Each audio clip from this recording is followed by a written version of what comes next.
Assalamualaikum warahmatullahi wabarakatuh. Akkam jirtu nageenya keessa maraadha fayyaadha jirtu. Ijoolleen hedduun waa'ee meeshaa biyya alaa kana kaastanii gaafatu. Walumaa galatti kun kan ibiddaan keenyatti kan waan daddaatu jechuudha. Distiinis jira. Deebinaan wanta irra guddaa sana keessa barbaadu. Distii daqxii kana. Daqxii. Kan wanni kana biyya arabaatti araboonni itti fayyadaman jechuudha sirriitti. Hundi isaan jira. Meeshaan namoonni hedduun keessan gaafa gaafatanu kassaalaa kana fayyadaafatu.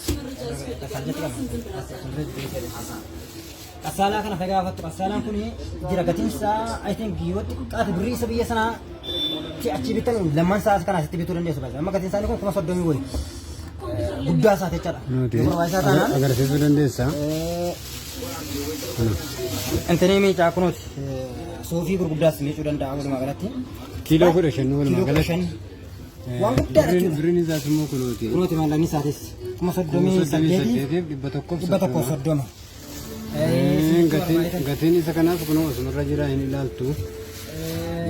Kanneen akkana jijjiira jechuudha meeshaan biyya kana keessa wanti dhibeen jiru namoonni hedduun keessan akka gaafeetti gaafatan waan meeshaan biyya Itoophiyaa keessa jiru seetan walumaa galatti Itoophiyaa keessatti wanti dhibeen jiru maallaqa keessan qabadhaa bota anu baasanii himu warroonni ijoolleen biyya alaa biyyoota maalawaa irraa dhuftan kun yoo dandeessan taatan isa achii bittan sanarraa otoo asii dhuftanii bitattan gaariidha maaliif dachaa maallaqni isinii fafa garuu rakkina qabdu rakkinni isin qabdanu hubannoo kanaan qabdanu sirriitti gadi fageessanii kan isin argitan kun meeshaa biyya alaati kunis sallaajaa jira. Distii kun distii biyyoota arabaatti guddaa kan argamudha. Kan baay'ee guddiidha biyya Itoophiyaa biyya arabaa keessatti. Asii garuu itti